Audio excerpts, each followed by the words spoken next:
Okay, so three sections, as we said: the industrial north, agricultural south, and the wide open west.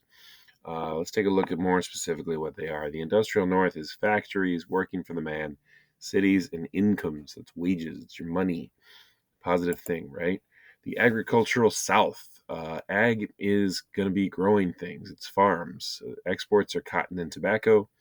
Small farms, they have big dreams. These guys are hoping to one day possibly maybe own a plantation and make some big bucks of their own.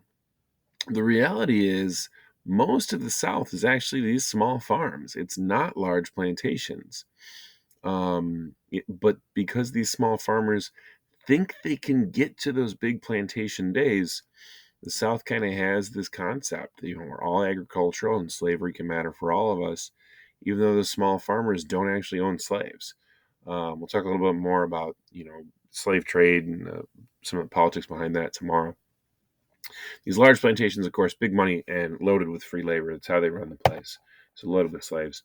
Wide open West, territories are becoming states. Congress makes the states, and Congress likes a balance. It's currently 50-50, and when I say currently, I mean in 2022. The Senate balance, and it's not that far off in the House of Representatives, is 50%. It's literally 100 senators, so it's 50 Democrats and 50 Republicans. It's actually 49 and 50, but Senator Sanders caucuses with the Democrats, so we'll call it 50-50. And by and large, politics likes that balance. It's tougher for them to get things done in modern times, but as we're looking at it from this perspective of the wide open West and starting to turn those territories into states, they want to keep a balance of what the feel of Congress is. Don't give too much power to the northern economy or to the southern economy. Try to keep a balance in Congress. And why do you do that? Well, that's going to come up in a minute. So, sectionalism drives reasons apart. Why? Conflicts over slavery. North wants wage labor, build cities. South wants free labor, maintains plantations.